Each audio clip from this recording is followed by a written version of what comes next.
But yeah, it's not maybe such a well-known matchup like other matchups. Speaking of matchup, we do have the draft here. So Scatterbrained getting away with Knights Templars, Juice's Legacy Marlians, English, Japanese, and Jeanne d'Arc.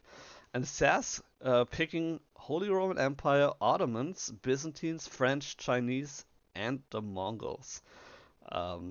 Both players banning basically the same civs with the exception of Japanese and Mongols. But yeah, other than that, it's pretty similar bans here. And we have the first match already on the way, so we can jump right into that, which is Ottomans against Chinese Juice's Legacy on Dry Arabia, which is curious to see Juice's Legacy on Dry Arabia. Yeah, so it's kind of, if you look at the map draft and then you look at the Civ draft, Zushi's Legacy has been freed up a little bit. Boulder Bay is the one true water map that we could potentially see in the series, and you normally want Zushi's Legacy for that, but Scatterbrained has Knights Templar, which is just considered to be the best water map Civ. So it frees Zushi's Legacy up for whatever map he wants to, and Scatter's electing to use it here on Dry Arabia. So that's kind of sort of a pick that he was able to make entirely due to what other civs he has available in his pool, which is really cool to see. And Ottomans on the other side, I mean they're good on pretty much every map, but I think that's more of a SAS comfortability. It's a civ I see him play a lot. It's a civ I think he's extremely comfortable with and confident in. So no surprises there that he would kind of go straight where he feels comfortable. Yeah, absolutely. And it's gonna be a best of five, so even if you drop a game early on, it's not the end of the world. So yeah, with that, let's jump right back into the game, into the first match. SAS here with the Ottomans playing them in blue on the northern side. It's not really the right left side if you're looking at the map here. With the Ottomans opening with the military school, at least that would be my guess here.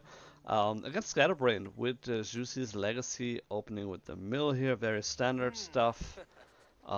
In yellow. And I mean, with the mill, like I always like immediately pivot to the map and look where the deer is sitting at. So we have one deer pack relatively close. You could even deer push it into your base if you wanted to. This one a little bit further out, but still very accessible. Already scouted out by SAS. So if he's going for Pro Scouts, and my guess would be that he is looking at this, then yeah, those would probably be his first options, and then he has the other ones on the northeastern side of the map to work with. SAS is not opening with a barracks, but instead with a military school, so he can still kind of put out some Dark Age aggression if he wants to, or at least maybe try to do some deer pushing himself. Let's look at where's The the rally is to his deer, so I think he's going to start by pushing his deer in initially. I Yeah. think that's kind of what SAS wants to do, and that's something. This might be the last time we see something like this, because next season the deer pushing is going to be changed up a little bit. It's going to be a little bit more difficult, so maybe SAS is just going to enjoy it while he has it. Yeah, yeah, absolutely. I mean, it's gonna be like 1.5 tiles instead of 2.5 that the deer is jumping away, and then as like more importantly, I would say the cooldown that the deer actually jumps away is gonna be doubled basically. And so they're not gonna be scared as easily, and that's gonna make it a lot harder to do the deer pushing, which some people love that and some people hate it. I like that change, but that's something that we're gonna see in the next couple weeks when the new patch hits. But yeah, for now it makes sense to like you wanna have the military school at some point anyway, and then you just use the Dark Age Spearmen to push the deer a little bit towards your base. Scatterbrain could try to distract that a little bit. But yeah, definitely the best choice to do that with your Dark Age Spearmen, because where would you harass your opponent here? There's not really any angle that you can go for comfortable Yeah, and with a spearman, right? Yeah, and Scatterbrained is being a little menace to society real quick and pushing and killing the deer, preventing SAS from doing the deer push. Mm. So already kind of that game within the game where Scatter was just like, I'm gonna come in and I'm gonna be a menace to society, and I'm gonna make you work for that deer. Yeah, yeah. Now, I mean, you can still like they're very close here. You can put a mill over here, and then maybe another mill here, and then it's still kind of okay. But yeah, definitely not as comfortable as it could have been with just pushing it down underneath your twin minaret madrace. Speaking of that, we already have the meditation garden, or meditation gardens, rather, from Scatterbrained here. Stone, gold, and wood line. So very solid, very solid. I mean, basically only thing missing is the berries, but they're over here. So very solid Yeah, meditation gardens. given the circumstances, I think this is a safe but the correct place to put this. If you try to put it out on the map anywhere, those spears might find it and deny Yeah. it and slow your rage up. And if you just put it on the food, which is what most players want, that's kind of all you're getting.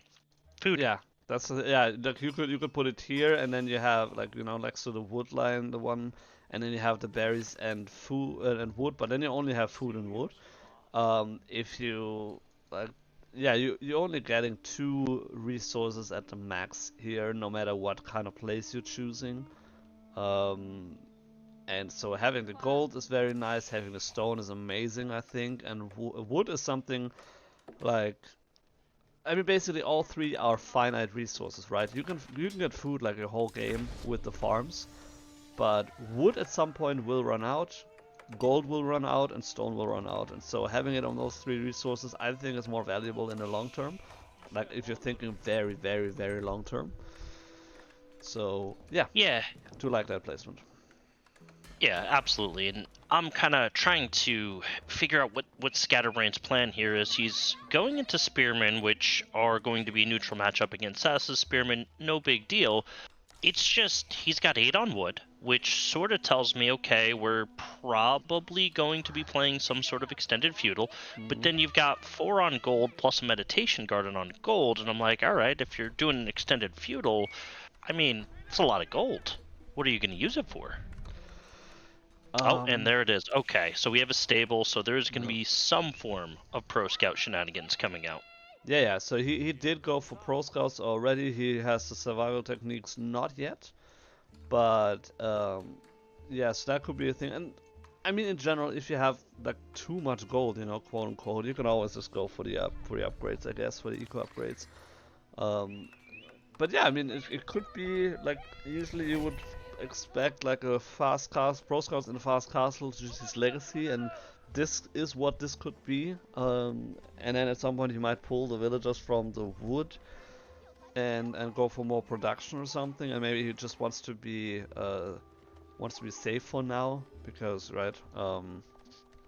with Ottomans, like you could go for anything basically with the military schools, and so you kind of need to be a little bit more flexible.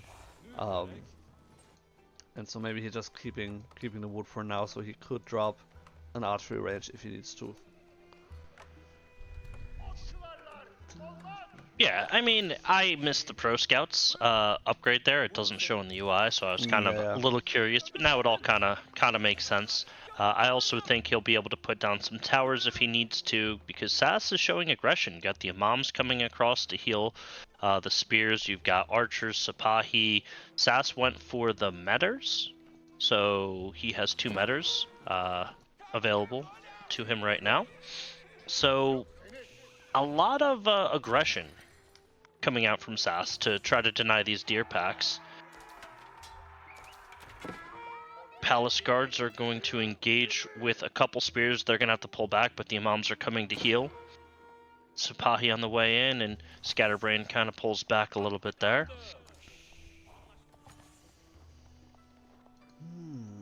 And right now, I would say SAS has a little bit more of a military edge, despite Scatterbrained having defender's advantage here. But that first deer pack has all been scooped up by Scatterbrained, so now he's just got to come up with a plan to get deer pack number 2, or he could say, I have enough food, I'll go castle, get a tech advantage, and take that fight. Yeah. Scouts are moving out. Yeah, I mean, he will definitely try to go for them, but yeah, right now he did a lot of investment and he, only got a couple of deer for it. And so SAS is just having a lot of aggression here on the field, and as long as he doesn't lose any units, his imams will be very, very valuable in this fight. And so yeah, he dropped an archery range, as I said earlier, that he might do that later on. And I don't know. I mean, usually Fast Castle is very strong with Juicy's legacy, and I think as long as Ottomans is not like doing an all-in, like it should work. But it could be a very risky play as well, and he just lost a couple spearmen here without really gaining anything. Although he should get the deer now, so that's fine. Yeah, he should get a nice 4 of those deer to come back. SAS, Sipahi do an okay job because they have a high base attack of dealing with these palace guards, but for now, the palace guards with Chuganus on the backside probably going to help Scatter win these fights, and SAS does pull back a little bit, kind of realizing that his comp might not work too well in this fight. Scatter's going to take this fight, and I think actually SAS has enough. That's the power of these Sipahi here. That 12 base damage is doing a lot to these palace guards, and there's no spears for Scatterbrained, and yeah, Sassy's going to take this one. Yeah, I mean, SAS did lose one of the imams. That's a little bit unfortunate, but I mean, other than that, he still has this one going for him, and that can still heal up the units here, so he will not lose. That was a close call here, but he will keep that archer for now. The Nechta also very strong in this fight, supporting the units here. What did he go for even? Okay, it's I always underestimate these Sipahi. That 12 base damage really cuts through any armor that feudal age men-at-arms have, or palace guards in this case. They really did a lot of work there. And now SAS has all the map control. Scatter's kind of in his base. He's clearly going up to castle now after taking that losing fight. We'll see if SAS kind of scouts this or his game sense allows for this. Scatter is going to move those scouts out, see if he can sneak those last couple of deer, but I don't know the angle in which he's going to be able to get him back to the base because SAS has completely blocked it off. Yeah, it's really like if the timing is right and the units are gone, like then it might work because SAS doesn't really have any vision except for when there's units, so it could work actually because there's not a full stream of reinforcements coming in, but that definitely is a very risky play here.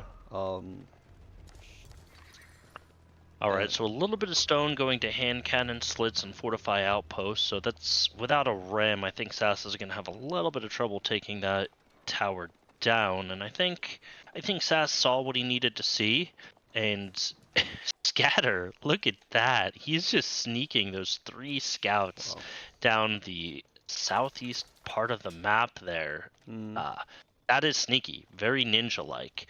So he's going to be able to get those deer home, but he's going to have to find another food source very quickly because he's running out at his base.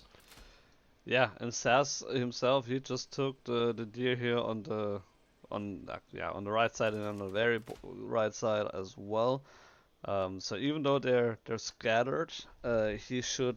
I mean, yeah. Worst case scenario, you drop like 1 additional mill here for 50 wood, and then you have 700 food for free. So that's still very valuable, and Scatterbrained is pushing out a little bit just to gain a little bit of some kind of map control here. As Sipahi going down, have to respect the spears actually, because the archers are not in place to deal with the spearmen for now. But yeah, the thing is, as soon as the spearmen are gone, the Sipahi will completely shred through these Jugnus, rather. And then we have the Castle Age for Ooh, a good raid coming in here. Potentially getting a couple of villager kills as well. Yeah, nice little raid here from SAS. Spears are going to push the Sipahi away, but there's more than enough archers to make quick work of them. And Veterancy comes in for this Juganu blob, so they're going to do 6 damage per shot, and they shoot 3 bolts. So they're gonna make quick work of these Sipahi, even though they are the technical counter. First Knight hits the field here, and SAS does not have anything to deal with that. So SAS is not going to get any more than the 3 villagers. He's going to have to go back to his base and quickly get up to Castle Age. But looking at his economy, he's, 2 minutes away, minute or two. He'll shift some more to gold, probably a minute and a half out, something in that range before he can hit Castle. Yeah, but I'm not sure if, like, I mean, I like the raid for the beginning, but I think he overstayed his welcome just a little bit. Because, yeah, the Juganu were already Castle Age, and then as soon as the Lancer hit the field, that was a very difficult situation to fight underneath the town center, at least. And so maybe overstayed his welcome a little bit, but then again, Scatterbrained now also doing kind of the same thing here, moving out with the Juganu when there's only one half-dead Lancer helping him out. And the thing with the Sipahi, with the Fortitude, as soon as there's no melee units next to you, you can activate that and you completely demolish any ranged unit that is standing in front of you. Which is one of the reasons why the Sipahi are just so good in situations like that. Yeah, one spear gets caught out in the middle by those Chuganus, and they make quick work of him. SAS kind of getting the walls going, trying to buy himself a little bit more time as this one Lancer and 10 Chuganus make their way across the map, and gonna have to either take a fight here or... Yep, and he's choosing for a fight. Sipahi are surrounding the Chuganu right here, and they're just going to do a ton of damage. Those Chugs are not going to survive. Nope, he's going to lose all the Chuganu that he had here. He doesn't... Okay, now we have the Spearman coming in here, so he even has the counter to the Lancers, and just like that, the Chuganu mass that Scatterbrained had is completely gone. There's 6 Chuganu left. And if you look at the army value, it's insane how much Ottomans have right now with the military schools producing non-stop. And the Sipahi, like, it's cool to have Juganu, it's cool to have Lancers, it totally makes sense for that, but against the Sipahi, and like every single time I lost against Ottomans, it was because I didn't respect the Sipahi enough and I didn't have enough spearmen to deal with them, because you cannot just be like, oh, you know what, it's just horsemen, I don't care. Like, no, you're gonna get dented in. They're a lot better than horsemen, and I would love to see some more spearmen on Scatterbrain's side. Yeah, so we have the third the third Vizier point coming in. We will have to see what Sassy is going to spend it on. We do have the Imperial Armory coming up. No surprises here. Siege is still really good, so why not get free Siege? Yeah. And we're going to get Veterancies in, and Scatter's going to have to come up with an answer for those Sipahi. Lancers, on paper, are an effective counter, but SAS has Spears. SAS has plenty of other counters to those, and Sipahis, as we've already learned, can hold their own in a fight. They are one formidable unit. Yeah, and it's still only feudal. Now imagine you have 15 Sipahi, and now imagine they all get upgraded to veterancy. Ooh, and that's a juicy fight here, or find rather, with all the villagers, and they're in trouble. Oh my goodness. Ooh, this is brutal. 9 villager kills. I think that was 5 villagers. Yeah, that was 5 villager kills that he found there, and I mean he did lose like what was like 1 or 2 Sipahi and a lot of very injured units, but he does have the Imam, and so he can just heal them up if he wants to. Yeah, and behind all this, relics still on the map. There's still 3 available, each player with 1. Scatterbrained, though, hit Castle much earlier than SAS, but didn't have the map control to go out and get those relics. Yeah, he actually tried at some point, but his monk was rejected here by the Sipahi, and then we saw the raid that was happening after that. As a result, and so uh, Scatterbrained will probably have more relics at the end of the day, but compared to that he went to Castle Age like at least 5 minutes earlier, um, probably would have hoped to get a couple more actually. So on the Vizier points, SAS did go with Advanced Academy, so military production speed is boosted by 25% and allows him to get Janissaries and Lancers from his military schools. Scatter's Lancers are running away. Sipahi, though, are faster, so they're going to be able to get little hits in here or there and pick a couple off. One goes down there on the retreat. And now Scatter has to quickly rush up 2 towers over on his boar for fear that SAS might find it. Yeah. Yeah, and I mean he will Spears coming find out. it. Alright.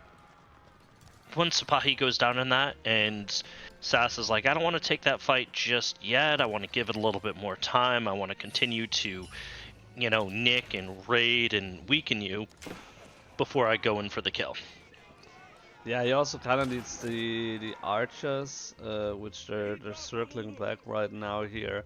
But I mean, as soon as he pulls the archers, he can deal with the spearmen, and then there's not really a whole lot that Scatterbrain has that would keep SAS at bay. Potentially some Nest of Bees, that could be an option here, but we also have Mangonel on the field now, and the Mehmet Imperial Armory also producing more of them. So you immediately switched from Springled to Mangonel, which totally makes sense. Why would you need Springled against Juicy's Legacy with this composition?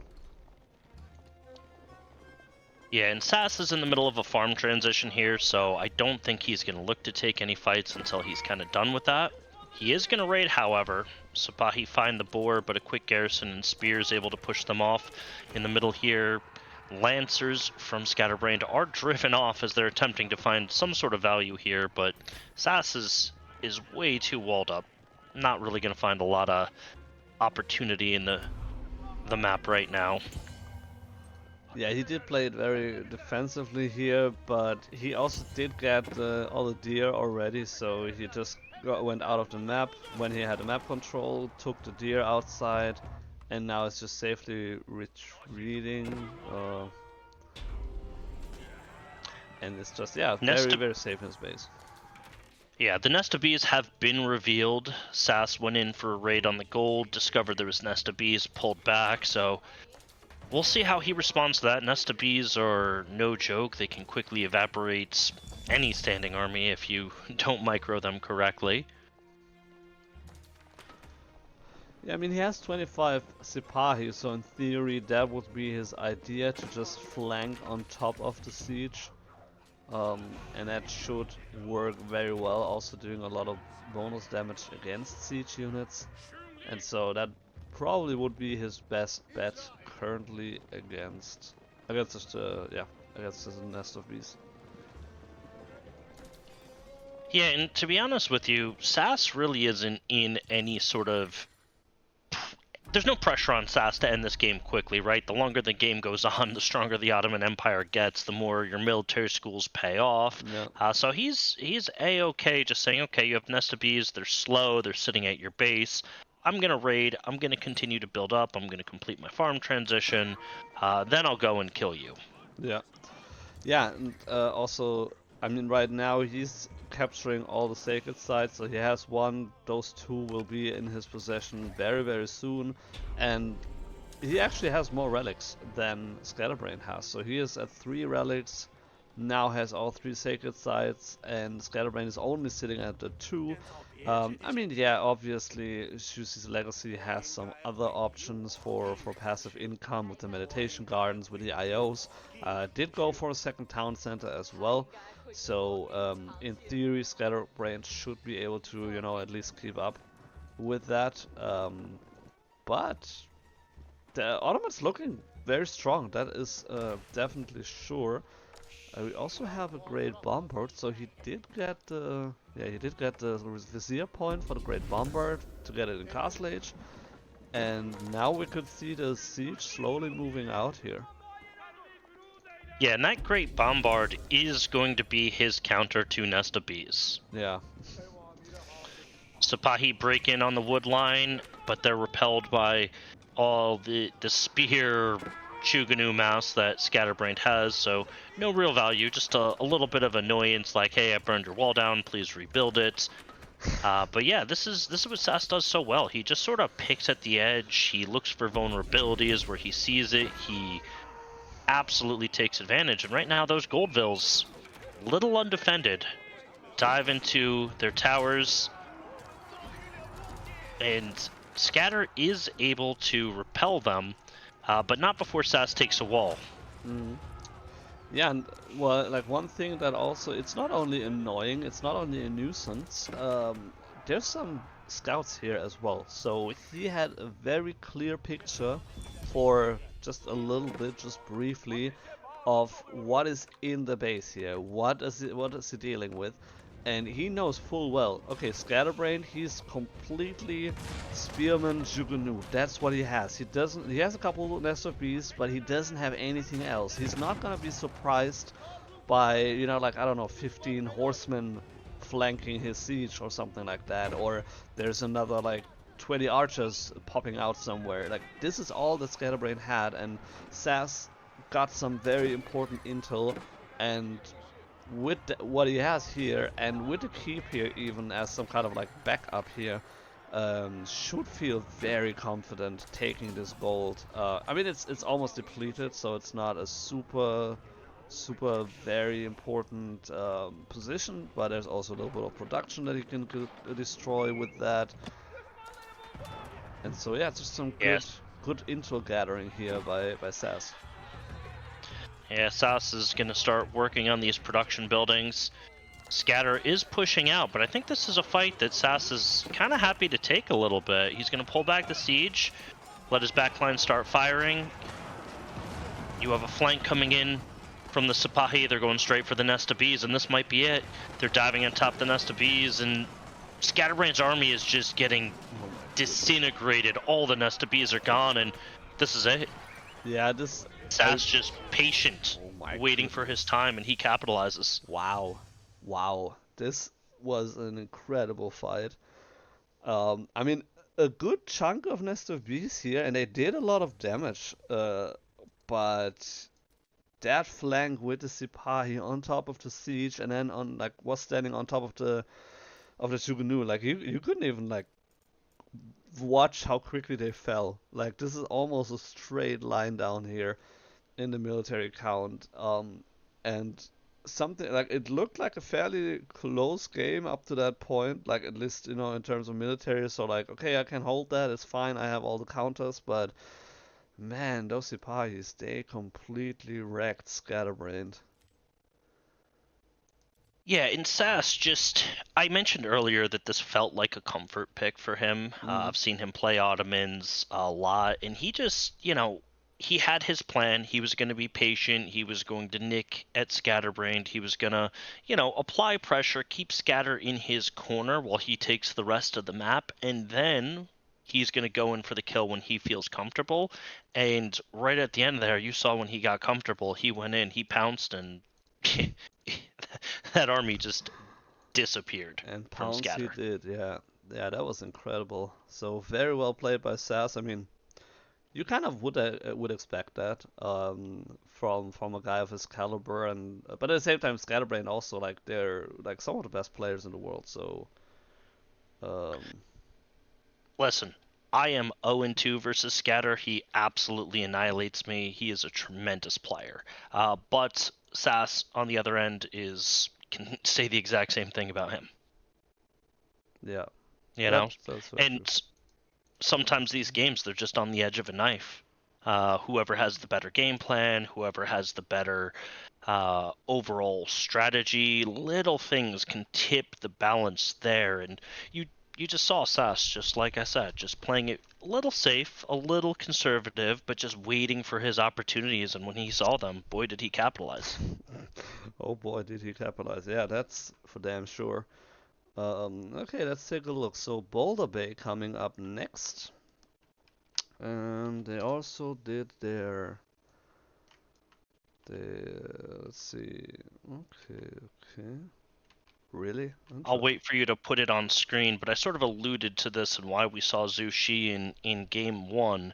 Uh, and that's because you always have Knights Templar available for Balder Bay, which last time I looked at the statistics, I think they had like a 60%, 65 win rate Yeah. on this map specifically.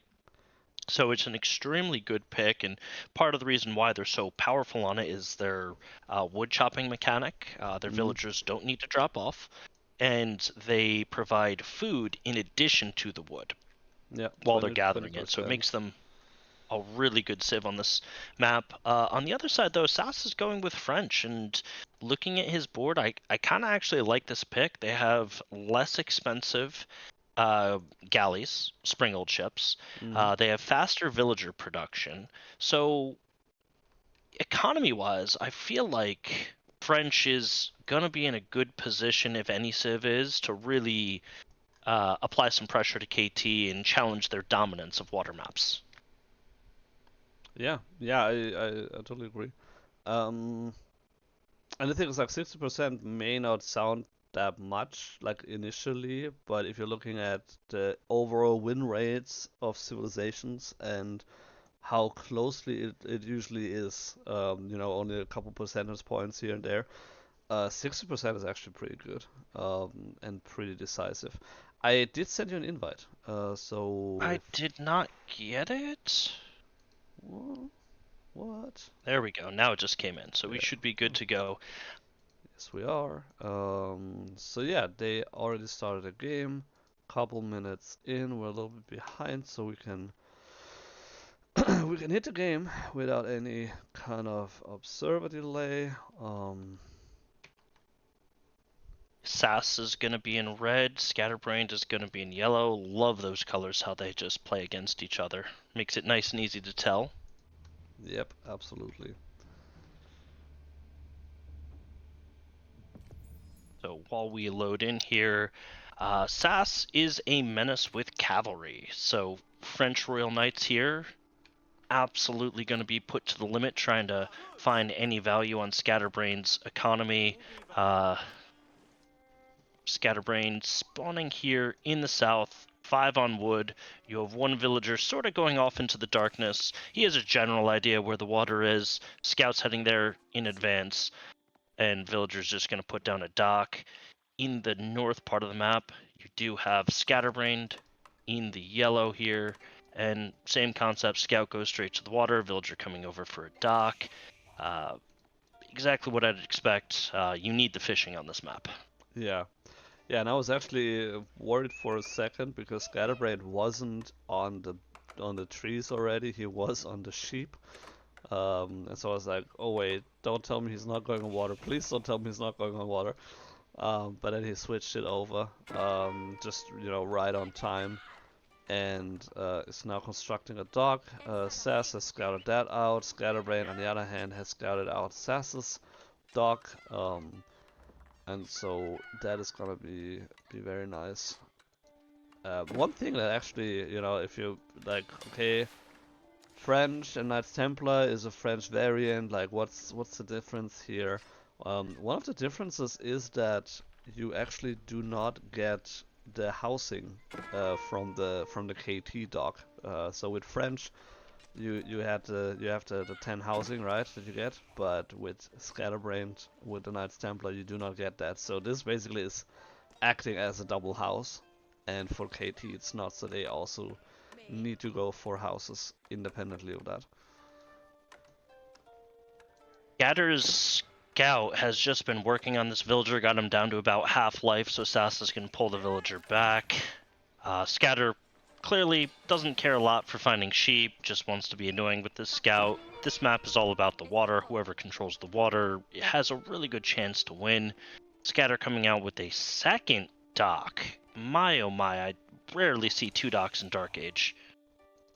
Yeah, I mean, we did actually see that today a couple times already, and it feels a little bit like an overinvestment, but at the same time, I mean, if you can, clearly you can afford it, you still have, like, as long as you have fishing boats in queue and you can go for it, like, I guess, why not?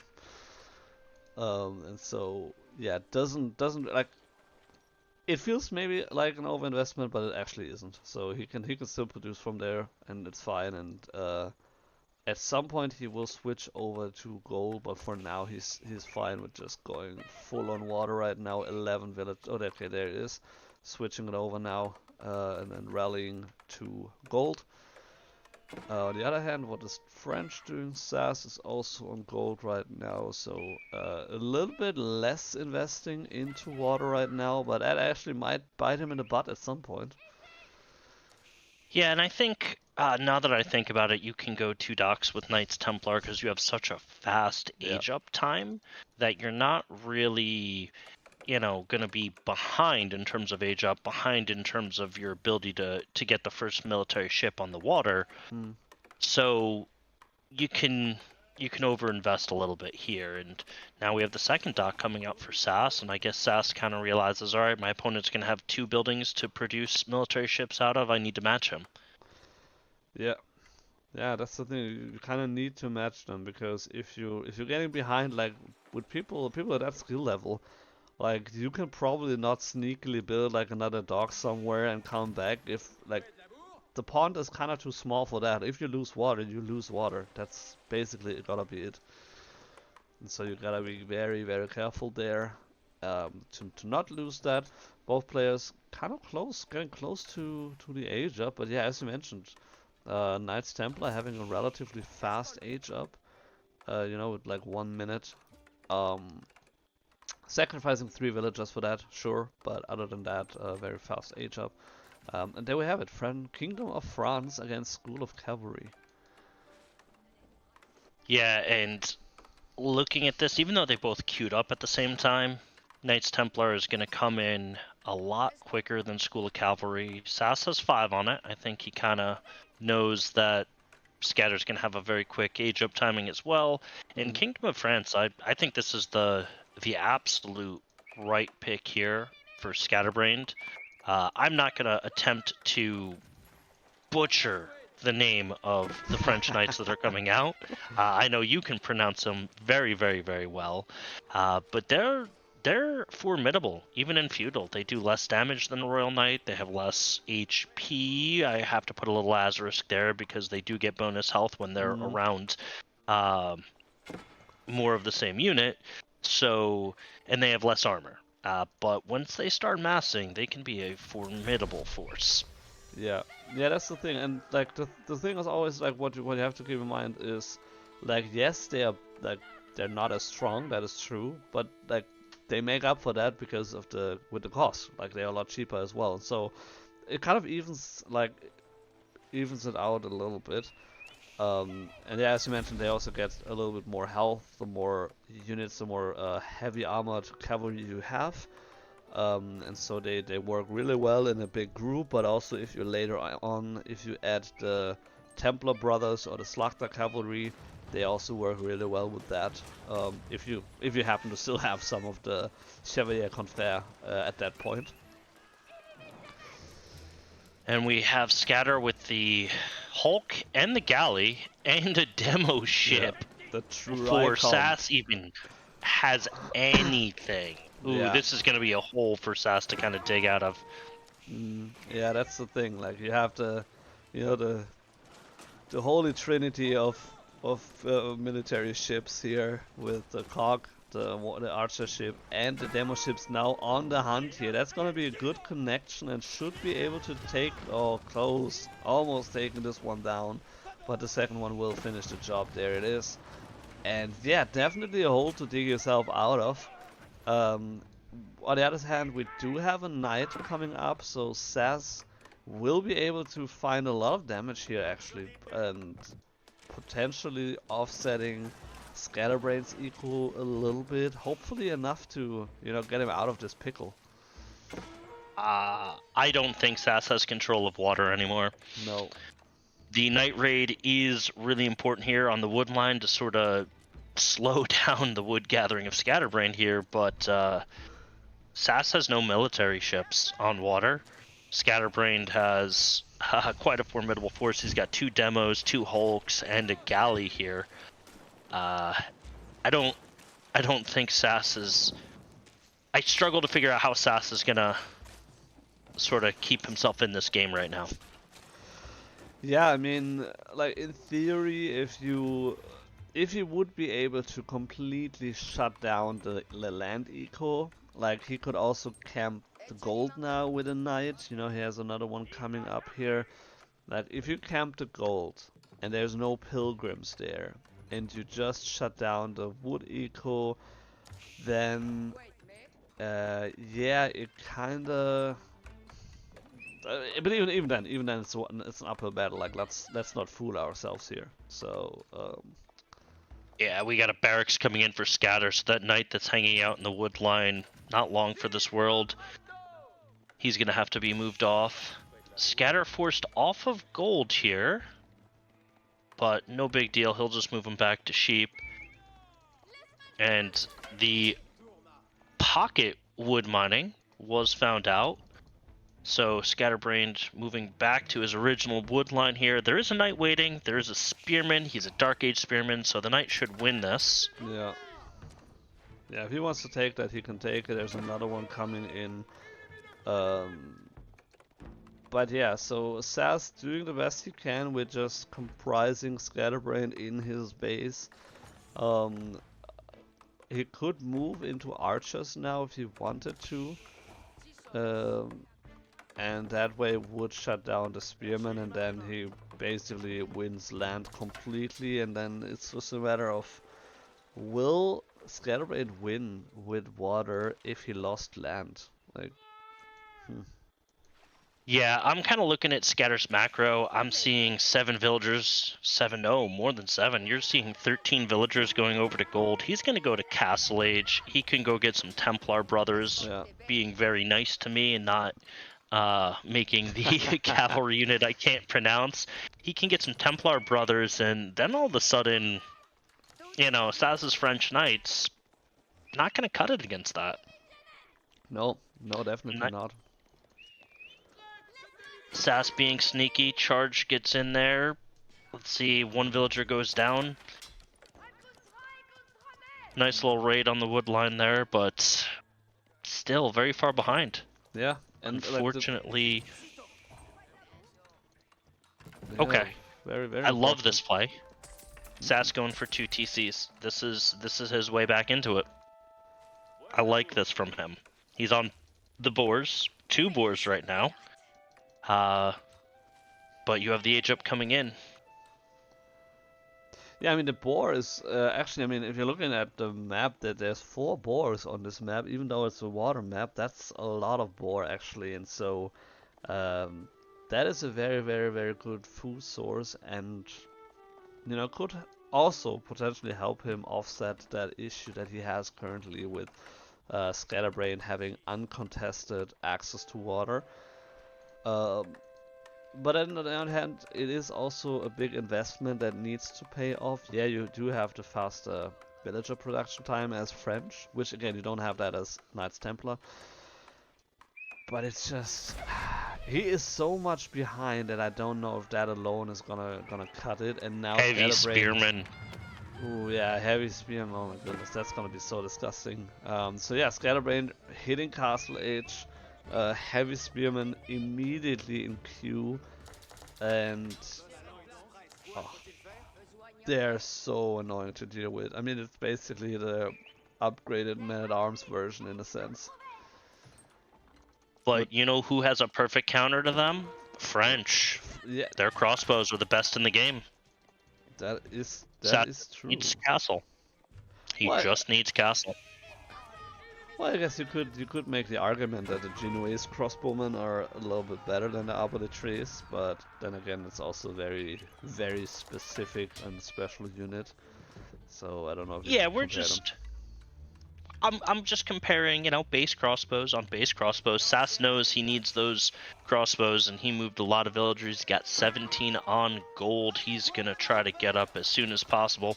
Heavy spearmen, though, they make their way to the boar in front, and they're just tanking all that arrow fire. They don't Yeah, care. they Archers, take. knights. Oh my goodness, they take literally no damage, and oh my goodness, that knight just exploded in his face. Wow. Yeah, that's gonna be an issue. Let's take a quick look. So SAS has two archery ranges, so he could technically, move into yeah, if he could move into Arbaletres if he were Castle Age. But yeah, right now he's not Castle Age. Wow. Nice move by SAS. He brings the knights in to just get rid of some of these heavy spearmen, but ultimately still getting pushed back, and SAS doesn't have the food yet. He's getting cornered. Yeah, he's getting Forced cornered. back That's into gonna his base. be very tight, tight age up for him. He needs to drop that immediately. There is a guild hall coming up, so not the Royal Institute. He's trying to get some more eco advantage if he can. By going for the guild hall, needs to move the villagers, dropping some more archery ranges, going up to 3, and then another stable, just to make sure. Losing another knight, that is so painful. More heavy spearmen, and SAS is just going from Wow. fire to fire with his knights, and these knights are weakened. He doesn't have enough to take this. Yeah, and he doesn't have These the time heavy to heal. spearmen. He doesn't have time to heal them up, even with chivalry, and so he needs to fight them at the same time. Every knight that you're losing feels doubly bad just because you're already moving into Castle Age and you do want to keep them as much as possible. And they're so annoying and tanky to deal with, and now finally moving into Castle Age. That could potentially, yeah, okay, having a couple of Arbaletres here in queue.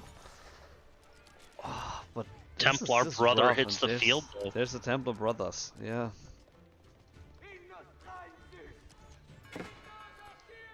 I mean, SAS is backed into a corner, but he's not out of this yet. As those Arbaletres start hitting the fields, he's going to have more and more opportunity. 3 out there, and these heavy spearmen not going to be able to hold up to those crossbows. So I think SAS is going to be able to hold it here. He is losing the villagers up on the board, though. Unfortunate sacrifice. He's on 2 town centers, so it's not that big of a deal. And the crossbows of the Arbaletres also counter out the Templar brothers if SAS can get a nice little front line here. And all of a sudden, I kind of see SAS stabilizing a little bit. He needs some more gold, though. He needs to get back on gold. Yeah, he definitely needs to have more gold, and he can move into Arbaletres, and yeah, potentially, and like he might actually skip, like for now, skip the Royal Knights and maybe go for Horsemen instead if he wants to preserve the gold for the Arbaletres, because I would say right now they are the most important unit for him. Yeah, he's got a prelate. He's going out for the monk or relics right now. He's prioritizing them. And Scatterbrained, I think maybe he didn't prioritize them because he thought this game would be over. He hit SAS with a really brutal timing, but SAS just hanging on. Yeah, and he actually, so he's moving. SAS is moving to the furthest relic, and Scatterbrained is doing the same, and that's why SAS is actually able to secure this one relic here, most likely, unless he runs into that fortress. So Scatterbrain dropping a fortress now here on the sacred side in the middle, and that could be troublesome for him fairly soon. That keep is going to be very important to decrease the cost here for the units on the archery range in the stable. So slowly but yeah, I agree. Slowly but surely, SAS is stabilizing here, but he definitely still has some way to go here if he wants to make it back fully into the game. Yeah, I would argue he probably should drop down a third TC at some point, just because he's lost so much. He's lost over 17 eco. Scatterbrain, though, his plan thus far, it's done a lot of damage. He kind of needs to go back to the drawing board here, because his current comp of these heavy spearmen not gonna work anymore now that the Arbitrier have hit the field. I wonder if we'll see horsemen. Nice little wool coming in, maybe? Maybe SAS gets a heavy Ooh, spearman. that's a heavy spearman. There you go, changing the colors. So yeah, I mean, that's a little bit value, right? You take anything that you can get. And yeah, SAS, even though he had a like quote unquote worse timing for the Castle Age, is still able to get 3 relics here. I think one thing that Scatterbrained might be looking for right now, and yeah, definitely looks like it here. He is looking Sacred to Site. yeah, Sacred Sites. Just going for the one here, and then he has that's most likely a monk in here, and then he will take this one. And SAS doesn't have any way to prevent this, so this is definitely gonna be in Scatterbrain's position, which means this is the fight or the Sacred Site where he needs to take the fight to. Is this? You know what? Interesting. I don't think Sacred Site victory for Scatter is going to be the best. Remember, SAS has a guild hall. He could get to Imp very quickly. He has the gold secured. He has this big gold vein. He has 3 relics.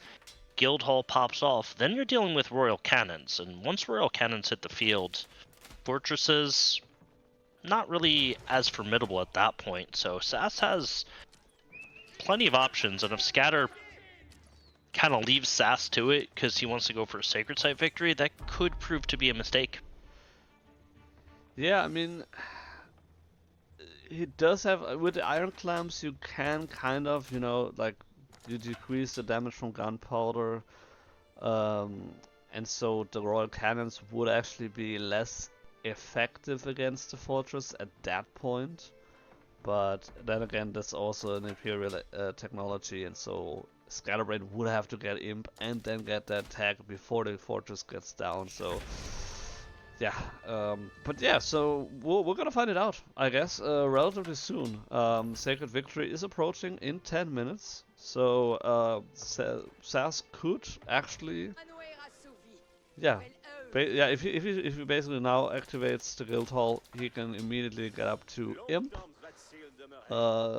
which he could also go for the Royal Red Palace, I guess, but there's not really a good. Where would you put it? That's the question, I guess. Like maybe here, close to the gold. You can secure the gold and the berries sort of east of your base. That wouldn't be a bad place for it. But you're right. There's not a lot of places to put it outside of your own base. Yeah. So I kind of like College of Artillery here, but SAS he's cracked the guild hall. He's going to Imp. Yep. We'll see what he chooses here in just a second. My vote's on College of Artillery. Royal Cannons, Fortress won't last too long under that circumstance, but you have villagers coming forward, so that might just be a Red Palace there. Yeah, I mean that could very well be, and the thing is, especially there's the Red Palace. Where is he dropping that? Okay, I like that placement. Very aggressive. And if he pulls enough villagers, that actually goes up before the fortress comes up. Okay, now okay, never mind. He's got the prelate there, or the monk there with the relic, yeah. Relic, so he's gonna woololol. You're not stopping this Red Palace right now. That Red Palace is definitely coming up, and I do like the Red Palace, also because of the 2 town centers.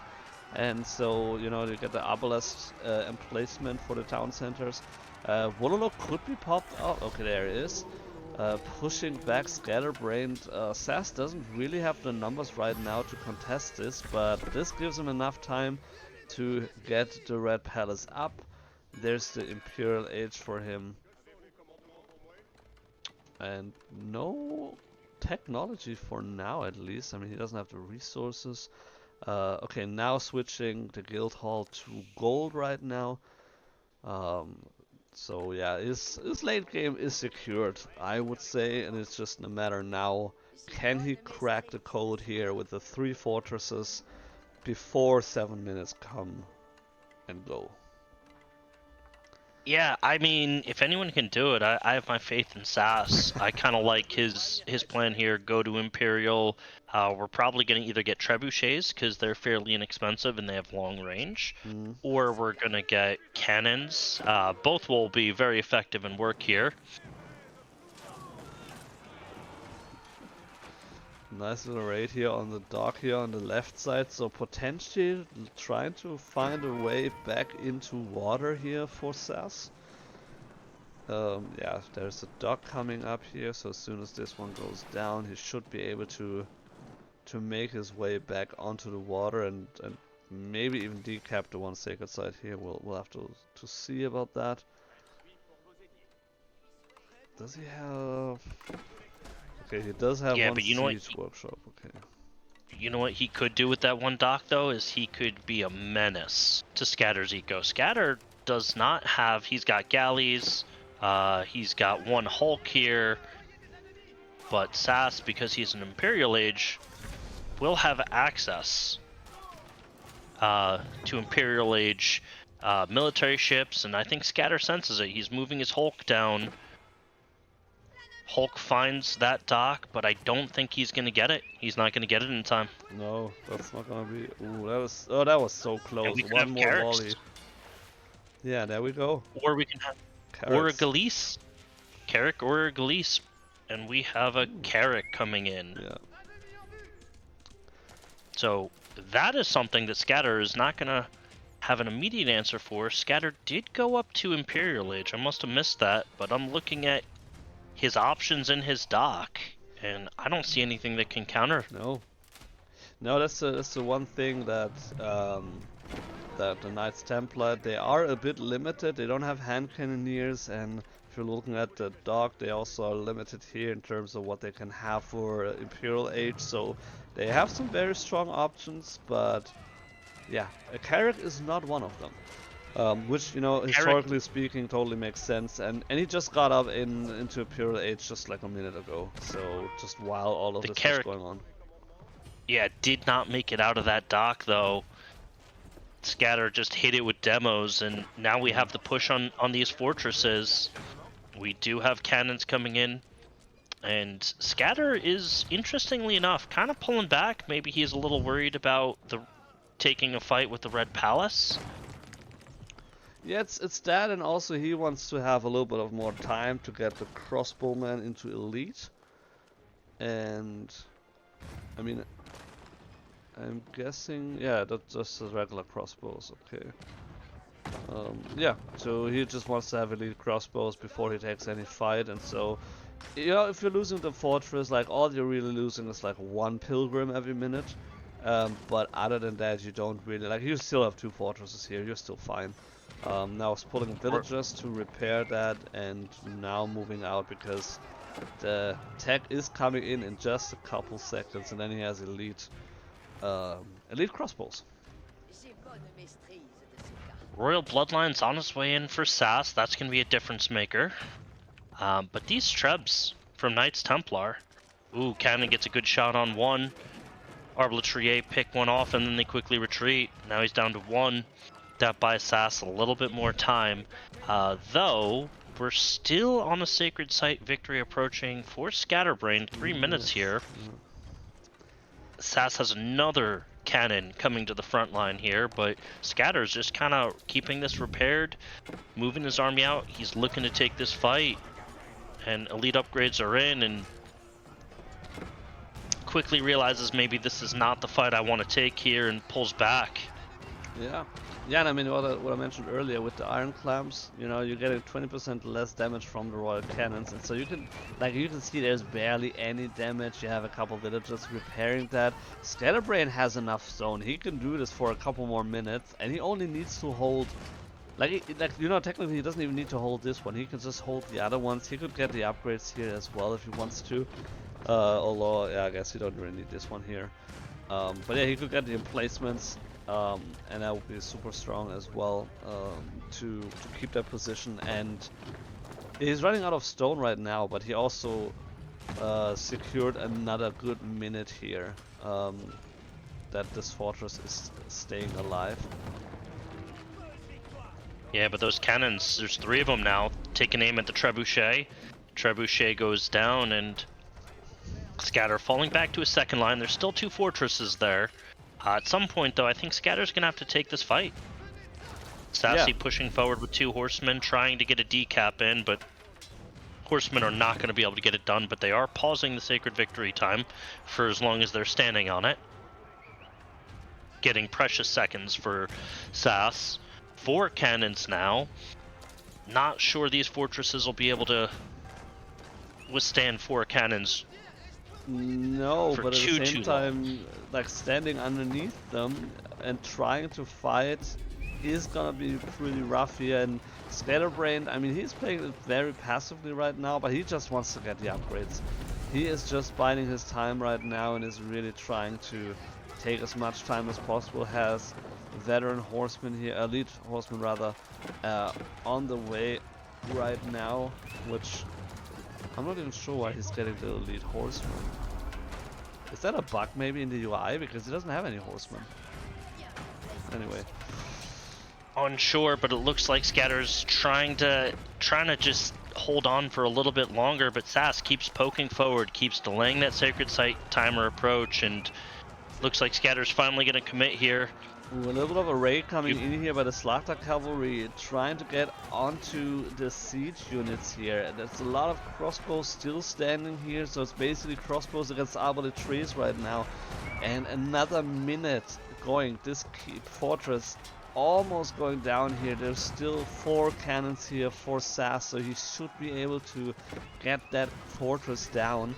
Going down to 30 something health, so very, very close here. Scatterbrained still has enough stone, but that's gonna be it for the fortress. It's going down, which, by the way, this is the 3rd out of 4 landmarks, so technically Scatterbrained only having the town center, the headquarters, the Templar headquarters as the last landmark, and SAS finally being able to push on top of the Sacred Site, decapping it, stopping the Sacred Timer at 59 seconds. That was a very close call actually. And Scatterbrained trying to keep this up. He could still, you know, as soon as he gets these units off, there's still the timer. But he is running out of time right now. This is gonna be very crucial for SAS to just stand on that Sacred Site and keep it up. And it looks like he is actually managing to do just that. Wow, that's cracked the code on how to beat Knights Templar.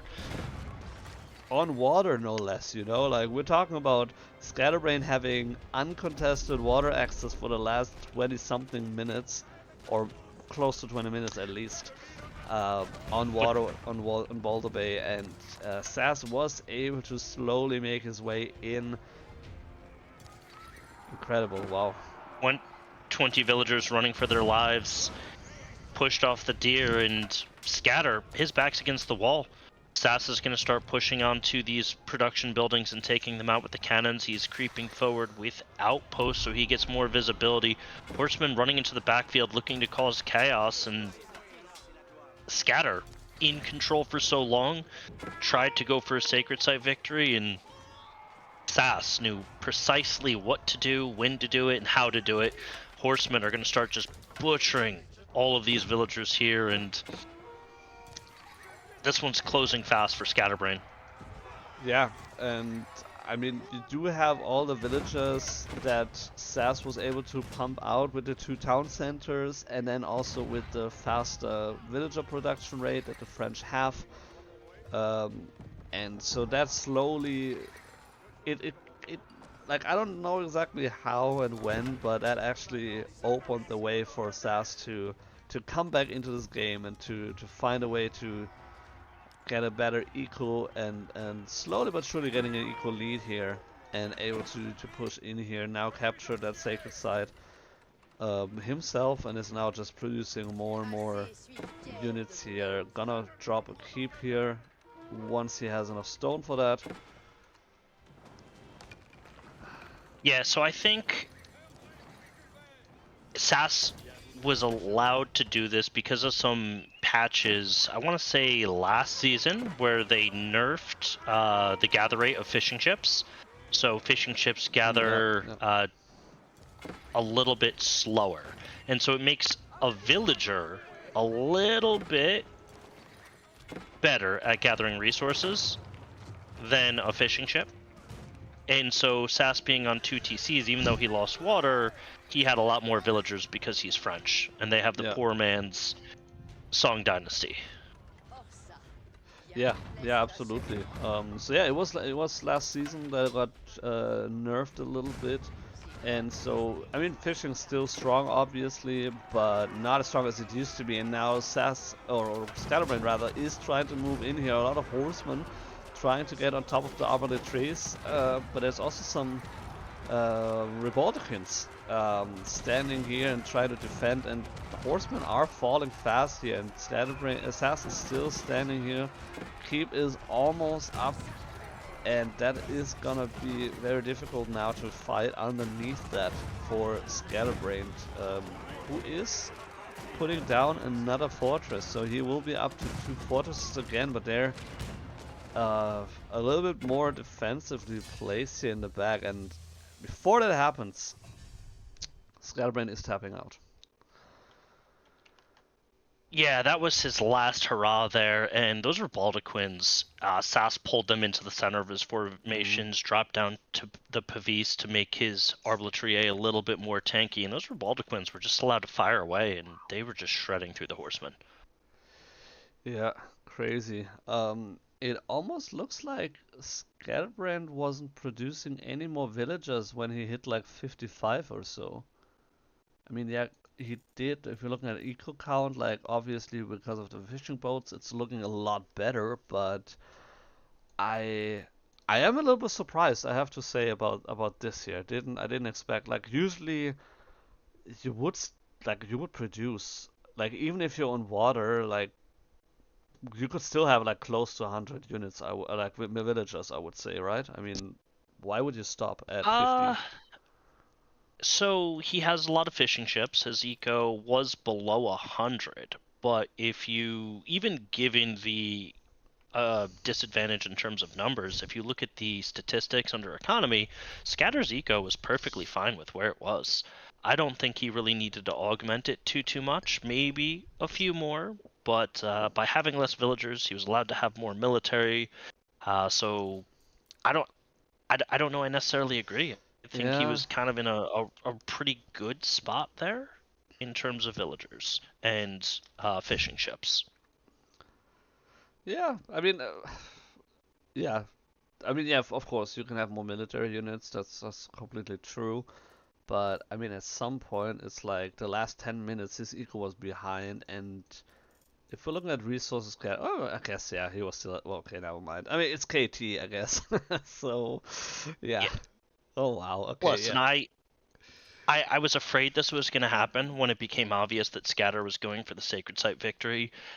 Is that he was just giving SAS time. There were periods in here, if you look at the military count, where I felt Scatter could just march into SAS's base and just end it. Mm, And he went for the Sacred Site victory. That gave SAS's 2 town centers more than enough time to build up his eco and give him what he needs. And that really was what opened the door, if you will. But there were periods where SAS was, his back was against the wall, and all Scatter had to do was just kind of move in. Um, he didn't sense it. He maybe thought that he didn't have the advantage he did. Again, we are able to see everything. They are yeah. not. So SAS was able to kind of hold on there and take the game imp.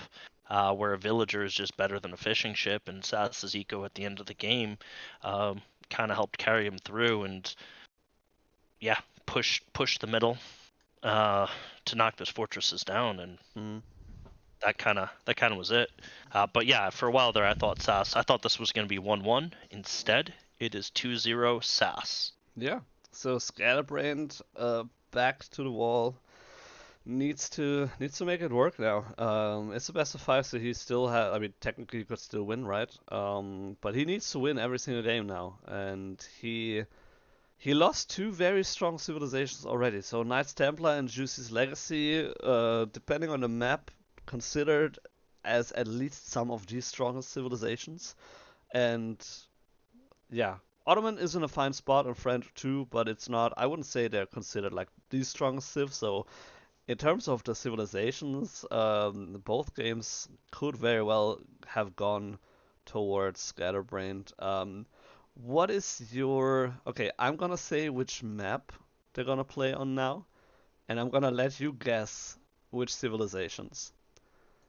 So, I mean, I've already seen what civilizations, so Ah. I know the answer here. Ah. But I see both players have a couple of good options here. Um, so, well, SAS has two options he can go with. Scatter, his option is fairly obvious, but looks like Enlightened Heroine will be the map. And Yeah. SAS could go Mongols. He could go HRE. I think HRE is the better pick on this map, personally. And Scatter, I mean, he has to go Japanese on this map. They have the cheaper barracks. They have the ability to get a lot of Dark Age pressure just naturally because they have the lower cost barracks.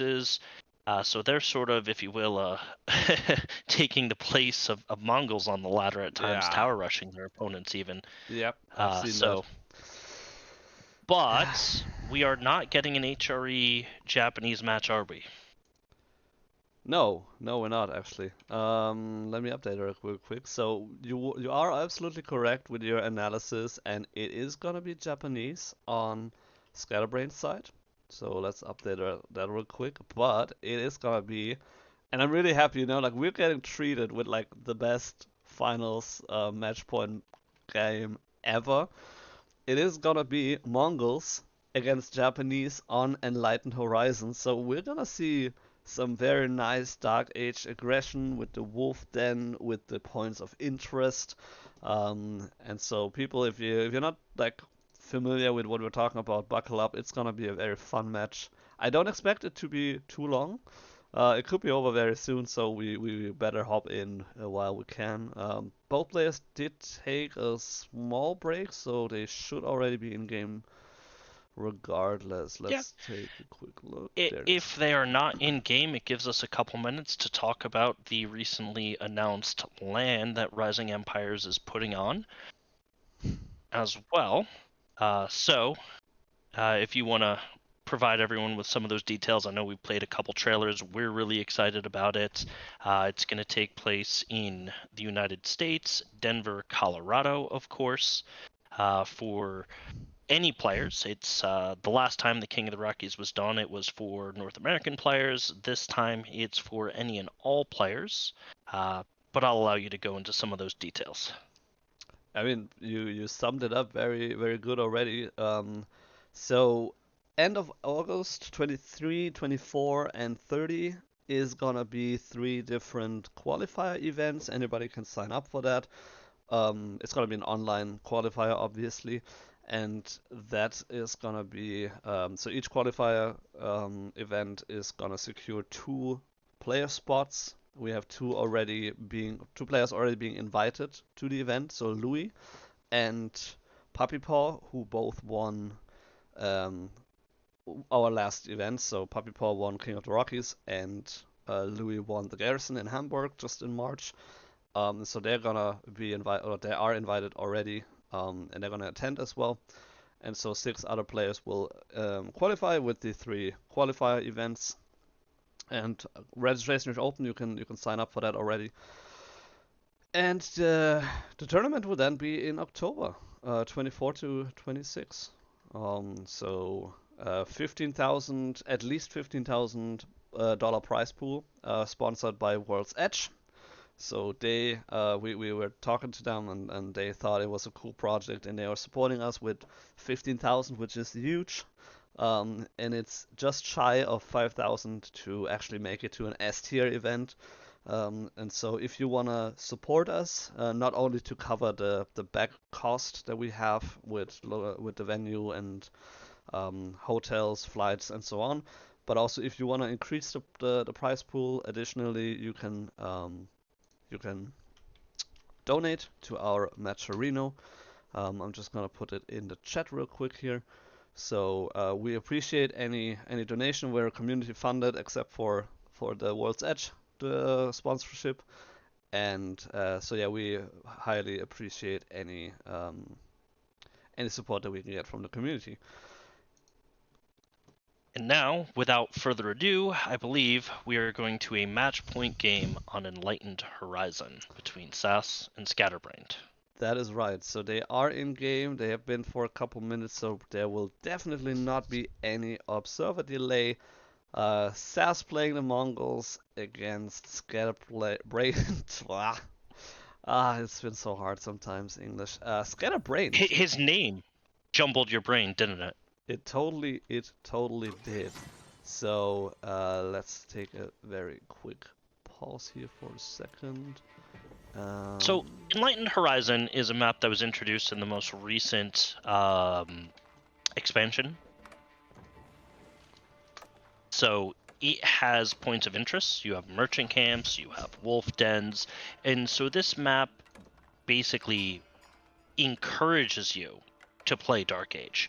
So most of the time you see civs like House of Lancaster, which got banned out by both players. You'll see Mongols, you'll see Ottomans, you'll see Japanese. A lot of civs that have some sort of advantage in Dark Age will be played on this map. It's also got the smaller gold veins of 1600. So it's a map that sort of invites chaos, fighting early, and you can quickly get an advantage over your opponents on this map just by playing Dark Age. Yeah, and I mean the reason for that simply is there's two reasons for it. So one thing is you can capture these merchant camps. There's a couple of different points of interest in this game and on this map. And so the merchant camp provides you with some extra resources once you get secured that, and the more units you have in that circle, the faster you get that. And so it kind of makes sense to have some units standing on there if you wanna get that. The other reason why Dark Age is so super effective here on this map is because of the wolf dance. So if you light them on fire, you get, was it 150 gold? I think. I never remember, but like a ton of gold actually. And so that alone catapults you into the feudal age without even having the need to mine any gold. And you don't need to destroy it, you just need to light it on fire. So we're gonna see shortly how that's gonna be here. Scatterbrained is gonna, help us along in our little how to Enlightened Horizon tutorial. On the other hand, SAS is also opening with the barracks, double producing, and he's also going to, quote unquote, his wolf den. So there's two on either side, and so this would technically be his. And Scatterbrained went immediately to his. He did capture this one with 2 spearmen and is now moving over to his side. And so yeah, so basically you take the scout, lure the wolves away because they're doing a lot of damage actually. They're bigger and stronger than the regular wolves that you usually face. And you just light it on fire. SAS might be too late. Yeah, SAS is too late. late. SAS is too late. He didn't get this one. This is on fire. You can see the gold immediately jumped up for Scatterbrained. And he is also getting this one most likely. I don't think that SAS can actually defend that here. And so this is huge actually. This is already a big advantage that Scatterbrained got over the Mongols, and mainly, I mean honestly, just because the barracks is so much cheaper for the Japanese. That's why he was able to open it like immediately with the barracks and got some spears out. Oh, SAS is coming for revenge though. 3 spears Ooh, moving okay. over, Okay, going for this wolf den. okay, you will get that one most, not right? I mean, it's not gonna get on fire here shortly. Ooh, very bitey infantry taking down one of Scatter's. Oh, the wolves are on. The wolves are on, yeah. Scatterbrained here. Ooh, this is so And I close. I think mean, SAS is going to take this. yeah, SAS should just take it right now. There's another spear coming in as a reinforcement. Or just try to torch it down. I mean, oh no! Oh No, it was one hit and no! Scatter got it. Oh no, it was one hit, really? Oh, SAS is It gonna was hate one this hit. moment so much. It was literally one, like, I never remember what's like the threshold, right? But like, it was one friggin' hit. Oh god, that's such a feels bad moment for SAS. Yeah, but SAS is going to get both merchant camps, though, as compensation. I don't know if I like that compensation, but he's going to No. have to accept it. Well, the thing is, he could have had both, right? I mean, that's the thing. Like, but yeah, as you can see, like very fast decapturing and capturing. It takes like, I don't know, like a minute or so if you only have like one unit, and if now you have six, it's like 15 or 10 seconds or so. So Kura Storehouse coming up, not really a surprise at all, and at the same time, yeah, Deerstone. So no surprise here for either player. But man, what an unlucky unfolding here of the wolf den here. Wow. So, an interesting thing that is just an additional knife in SAS's gut here. Mongols get raid bounty when they light the wolf Mm, dens on fire. yeah. So not only did Scatterbrain get the 150 gold from each, which is 300 total gold, he denied SAS the ability to get his raid bounty as well. And SAS is like, you know what? I'm taking your gold here. We're getting a tower rush. Mm, And Scatter has no military. yeah. Yeah. Absolutely. I mean, you kind of have to do that. Scatterbrain is still has a little bit of gold, so he can still go for a samurai if he wants to. But yeah. Villager might not be in time. I don't think this villager is getting in time. Scatter's got more than enough wood to put down the first archery range. Mm, Egypt comes in. One archer denies this tower.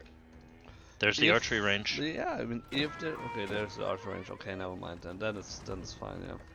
I was gonna say, like, if he doesn't scout that out in time and doesn't realize it, then there would be a chance. But yeah, I mean, the villager hasn't even started. It takes a minute to go for the tower.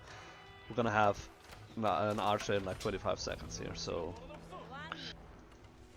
Yeah. unlucky. SAS probably going to use his spears to tank, so this tower will go up, but it's in a much more conservative location. Mm. This will give SAS vision as to what Scatterbrained is doing, and you know what? That's only 1,600 gold there. Once he's out of it, oh, he canceled. He's moving it a little bit closer here. Not sure. I don't know about that. this. I mean, Yeah, the Yumi are coming, and well, okay. So the thing is, you do get one extra range with the arrow slits, but that still isn't covering the villagers here. yeah, and SAS is pulling back. He knows that he's not getting this tower up. Yumi are there, or maybe he's got his own archers coming. So no, he's just pausing it. He's pausing. He'll have his own archers here. Yeah, he has a lot of archers, so he should, in theory, be like, as long as he doesn't lose the villager, he should be able to still get it up. There's a samurai now in the mix here as well, so that's gonna be a little bit more difficult to deal with for the Mongols. But Samurai changes things, right? It's a men-at-arms unit. It tanks both archer fire and it takes melee damage. So yeah, so basically SAS would have to switch into Keshik Archer basically, and then that would probably be fine, but as it is right now, yeah, can't really hold that, and yeah, Villager has to retreat. That tower rush is abandoned. yeah. Oh, it was a good effort there. And these samurai are just gonna tank all this archer fire. They don't deal. So they don't take any damage. It's ridiculous. I am expecting a stables at some point, and there you go. So we do have a stables coming down. We will see Keshiks, but for now, SAS is able to control this merchant camp, and he's had both of them for long enough where I feel like, you know, maybe he's broken even on losing the 2 wolf dens. Yeah, probably. Also, it gives him like all resources except for stone, and so it's not just gold. Like the way how you can spend gold in the early game is limited sometimes, and so it's definitely, yeah. I mean, if I would have to choose, like, do I have a merchant camp or do I get a wolf den bounty, then I would probably choose the merchant camp. It's just a little bit unfortunate because he could actually have had both, and just a little bit of a miscalculation here on his part. But yeah, very close samurai here. One hit basically. Okay, what's the Kashik? Okay, there's Alright. a Kashik. Attack speed arrow is engaged. SAS is taking this fight. Quickly realizes that those samurais are just going to tank everything and the Yumi are going to kill his archers, so he's kiting backwards. But he's going to take a lot of these Yumi down in the process. And where are the Keshiks? 2 of them are in queue, but not double produced. And Keshiks will come over, clean up these hardened samurai, though. Keshiks will clean all this up, actually. And Scatterbrained having trouble sort of massing these Yumi. SAS doing a good job now, cutting back and hit these hardened samurai. Takes one down. Probably going to get a second yeah, that here. Should be another one. So yeah, close. Very nice. Yep. It's really good value for SAS here. And once these Keshiks come in, Scatter's going to have to rethink his approach to this. Here's the first Keshik on its way in, and Scatter sees it and he quickly retreats, but another hardened samurai goes down. And now this gold is under pressure. And Scatter can't get too comfortable. Yeah, and he also, like, the funny thing is he also needs to pull villagers here on the right side because there's these 2 super annoying spearmen just torching down on the gate, on the wall here, on the palisade wall. And so there's actually like 4 villagers repairing the wall on the right side. So this is basically 4 villagers idle time for a minute. Which is pretty insane. Outpost getting denied most likely here. We have another Khan's Hunter and then more Kashik coming in.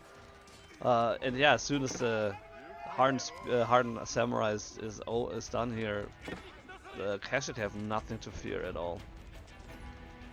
We do have. Oh, we also Scatter have needs to go get some. That's nice. Yeah, Scatter needs to get spears, but it's hard to make spears when your opponent has 19 archers, 2 more in queue, and it kind of feels like we're getting closer and closer to a 3-0 sweep here. Scatter's got some time, but he doesn't have a lot of gold, he doesn't have a lot of resources being backed into his corner, and SAS can sort of do whatever he wants here. Yeah, I mean, he has the full map. Yeah, not to mention like the map control here, like he's moving out now to get rid of the spearmen here, but yeah, look at the map, like he has no control at all, he doesn't have any scout left, and yeah, I mean he does have the back gold here as well, that technically would be accessible to him, but even before this gold runs out, he's completely pressed into his base and it doesn't look good at all for him. And this is a perfect comp for Mongols as well. Like I really love that, like playing that comp. You have a lot of archers on the field. I love Kashik with all my heart, and then you have one Khan's Hunter in there just to give a little bit more range for the archers, right? It's not much, you know, but yeah, it's still like 0.75 or something. Every time I see SAS get like over 300 food, I'm like, oh, he's going for castle, he's going to get a curl tie, and he's just going to put the disrespectful curl tie. But no, he's just reinvesting. He's got 2 more Keshiks in queue. He might try to end this here in Feudal Age. Who cares about castle? Fast castle metal what? Keshik's charging in, villager garrisons inside the storehouse just in time. But little by little, Scatter, he's getting a good blob of units here. He's got 30 Yumi. And he might might be able to mass just enough to push SAS off. You have Outpost coming down. That's going to give all his units Yam. Scatter hasn't seen the Outpost yet. If he does, he'll be able to pick off the Villager. But pulls back. He's just trying to secure this deer.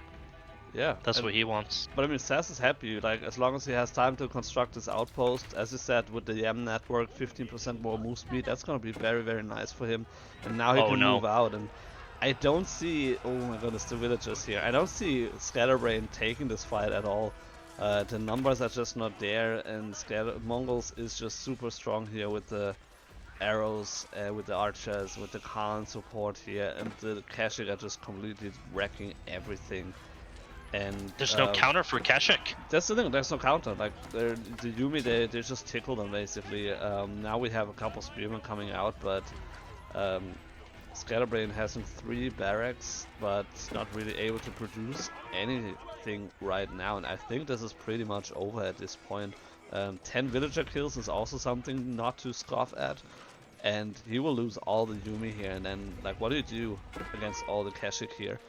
And to your earlier point, I mean, what do you gain if you're going Castle Age? You're just risking your opponent to maybe come back into the game. He already has Kashik, he already has the Khan's Hunters, the Mangodai if he wants to, so it would have been a risky play to go for Castle Age, I think. I mean, yeah, you get the relics, but might as well end the game here. Yeah, and it looks like GG does get called. Scatterbrained tapping out, SAS taking it 3-0 in dominating fashion. Yeah, what a dominating fight here in the last minute or so. And yeah, I mean, maybe if Scatterbrained had some spearmen in the last 1 or 2 minutes instead of just producing them now one by one, like, it might have been a different story. But even then, you have so many archers against you. And that's just really tough to do. And yeah, with the points of interest, like, I mean, that's basically a manor every that the Mongols had, right? With like 15 resources, like food, wood, and gold per interest per minute. That's not too bad. That's 90 resources per minute.